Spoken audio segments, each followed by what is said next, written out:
አስቡት በጣም ትልቅ ስራ ለመስራት ወይ ደግሞ ትኩረት የሚፈልግ ነገር ለማድረግ ስንፈልግ የስልካችን ኖቲፊኬሽን ጢር ይላል።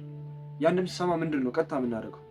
ቲክቶክ ከሆነ ቀጥታ ወደ ቲክቶክ እንገባለን። ቴሌግራም ከሆነ ወደ ቴሌግራም፣ ኢንስታግራም ከሆነ ወደ ኢንስታግራም። አያችሁ፣ ይሄ ጫጫታ የበዛበት ዓለም ነው። በዚህ ጫጫታ በበዛበት ዓለም እንዴት ፎከስ አድርገን መቆየት እንደምንችል በዚህ ቪዲዮ ሀሳቡን ማጋራችሁ ነው። ግን እንደተለመደው ይህን ቪዲዮ ከመጀመራችሁ በፊት ቻናሉን ሰብስክራይብ፣ ቪዲዮን ላይክ፣ ሼር እንዲሁም ሀሳባችሁን ኮሜንት ላይ ማስቀመጥ በፍጹም አትርሱ።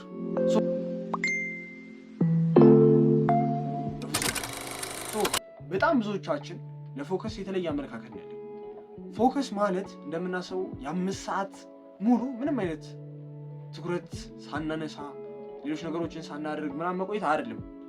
ትኩረት ማለት ታይምን በደንብ ተጠቅሞ ፎከስድ የሆነ ወርክ እየሰሩ አንዳንድ ጊዜ ደግሞ ለራስ ጋፕ እየሰጡ እረፍት እየወሰዱ ጥሩ እንቅስቃሴዎችን የማድረግ ብልሃት ነው። ታዲያ እንዴት ነው በዛ ሰዓት ላይ የሰው ልጅ አእምሮ አንድ ነገር በትኩረት ማድረግ ከጀመረ ምንም የሚበጠብጠው ነገር እንደሌለ ይታወቃል። ግን እዚች ዓለም ላይ በቢሊዮን ዶላር ተፈሶበት የሚሰራ ነገር አለ። እሱም ምንድነው ካላችሁ ሶሻል ሚዲያ። ሶሻል ሚዲያ በቢሊዮን ዶላር ማለትም የሂውማን ሳይኮሎጂን ለማጥናት ብሬናችን እንዴት ነው ራን የሚያደርገው፣ እጆቻችን እንዴት ነው የምንጠቀመው። ለምሳሌ ዩቲዩብን እንየው። ዩቲዩብ እንዴት ነው እንደዚህ ስልካችንን ስክሮል እንደምናደርግ የሚያውቀው? ቢሊዮን ዶላር ፈሶበታል ለጥናቱ ለሪሰርቹ ብቻ። ከዛስ ደግሞ ልጃችን እንዲመች እንደዚህ ገለበጣ እንድናይ ሁሉ ሲስተሞችን ሲያመቻች እንዴት አውቅ? ኢንስታግራምስ ኢንፋይናይት ስክሮል በመስጠት ሳቲስፋክሽናችንን እንደሚወስድ ያውቅ። ቢሊዮን ዶላር ፈሶበታል። ግን እኛ ስናየው አንድ ትንሽ የአፕሊኬሽን ነች በትንሽ የሜጋባይት አውጥ ግን ለ10 ደቂቃ ብለን መጠቀም የጀመርነው ነገር 2 ሰዓት 3 ሰዓት 4 ሰዓት ምን እንጠቀም የሚያደርግ ይሄ ቢሊዮን የፈሰሰበትን ዶላር መጋፋት አንችልም። እሱ ይታወቃል። ግን ይሄ እናንተ ጥፋት ነው አይደል? እንዴት ራን ማድረግ እንዳለብን አናውቅም ነው ጥፋት። ፎከስ ከፈለግን ግዴታ ከቢሊዮን ዶላር ከወጣበት ሶሻል ሚዲያ ጋር መታገል አለብን። ይሄን መታገል ለማግኘት ዝግጁ ናችሁ? እስኪ ኮሜንት ላይ አስቀምጡልኝ። ፎከሳችን የሚያጠፉ በጣም 3 ትልልቅ ነገሮች አሉ። ሶስተኛውን እስክታውቁ ድረስ ግን ኖይዝ ወይም ደግሞ የሆነ ጫጫታ ውስጥ እንደገባችሁ በምንም በኩል ልታውቋችሁ። አንደኛው ዲጂታል ኖይዝ ነው። ዲጂታል ኖይዝ ያው እንደነገርኳችሁ በደንብ ታውቁታላችሁ። ሶሻል ሚዲያ ነው። ሶሻል ሚዲያ ላይ እያንዳንዱ የሚወጡ የሚለቀቁ ራን የሚደረጉ ነገሮች እያንዳንዳቸው በቢሊዮን ዶላር የፈሰሰባችሁ እንደሆነ ከዚህ በፊትም ነግራችኋለሁ። አሁን ደግሞ እነግራችኋለሁ። ቢሊዮን ዶላር ፈሶበታል። እሱን ራን ማድረግ መፈለግ ከሱ ጋር ትግል ውስጥ መግባት አያዋጣም። ይልቁንም እንዴት መጠቀም እንዳለብን ራን ማድረግ እንዳለብን ማወቅ። ሁለተኛው ፊዚካል ክላተር ነው። የሆነ ትርምስ የበዛበት ቦታ መሆን፣ በጣም ያልተስተካከለ ቦታ። ለምሳሌ አንድ ሰው ፎከስድ ሆኖ ሊያጠና ወይ ደግሞ የሆነን ስራ ሊሰራ የሚችለው ኒት የሆነ ወይ ደግሞ በጣም ንጹህ የሆነ ፕሌስ ሲያገኝ ነው።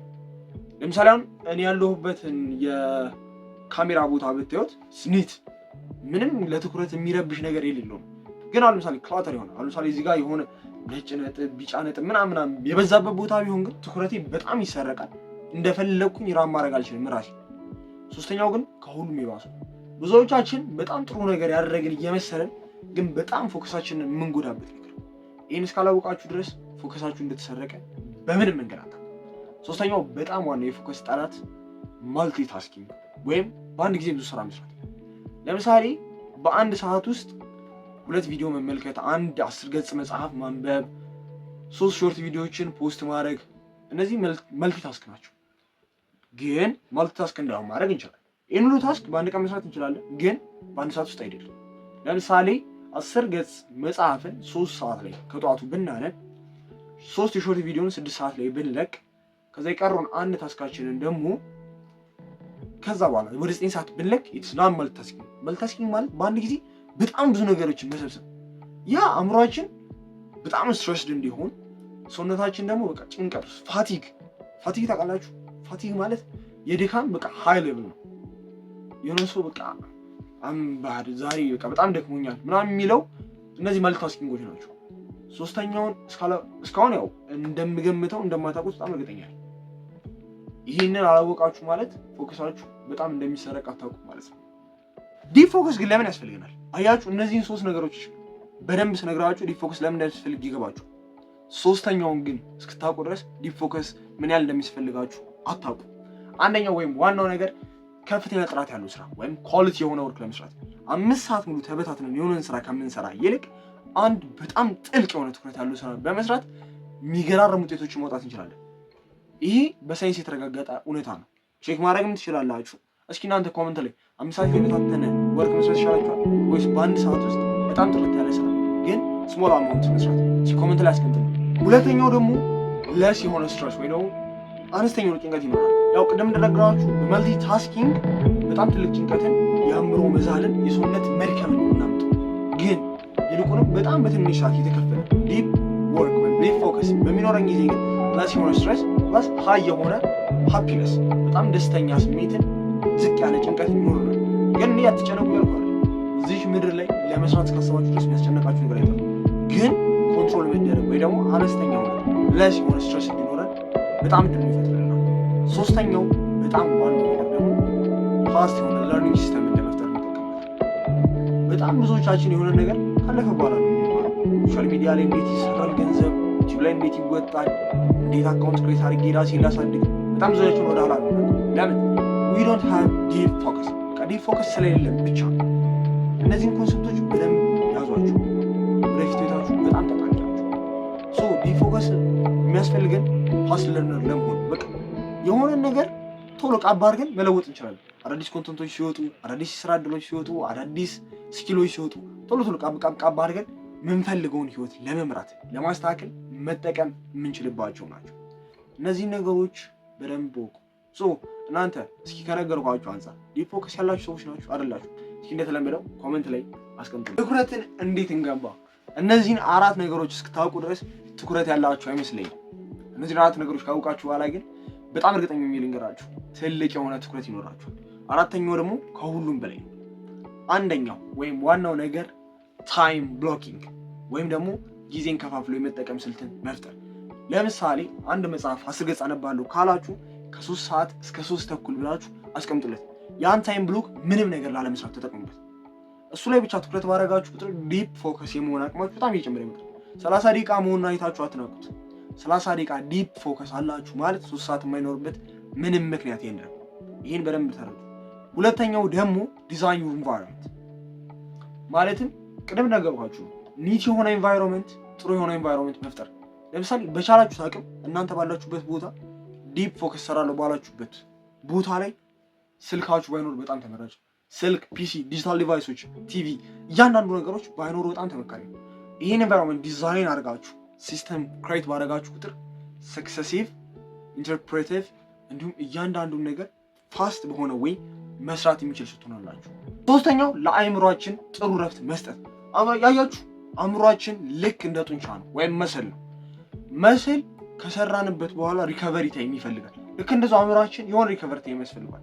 ማለትም ፖሞዶሮ ቴክኒክ። ፖሞዶሮ ቴክኒክ ማለት ምን መሰላችሁ? በቀን ውስጥ የሰው ልጅ ሳያቋርጥ መስራት የሚችለው ሎንግ ታይም 90 ደቂቃ ብቻ። ለምን ይመስላችኋል ታዲያ? ትምህርት ቤቶች በምንማርበት ጊዜ በአራተኛውና በአምስተኛው ክፍለ ጊዜ 45 ደቂቃ ሆኖ በ90 ደቂቃ ውስጥ ረፍት እንድናደርግ የሚደረገው። አእምሯችን ከ1 ሰዓት ከ30 ደቂቃ በላይ ስራ ካልነው ምንሰራውን ነገር ይተዋል፣ ይረሷል። ልክ እንደዛ ፖሞዶሮ ቴክኒክን በመጠቀም 90 ደቂቃ ከሰራን በኋላ የ5 ደቂቃ ጥሩ ረፍት መውሰድ።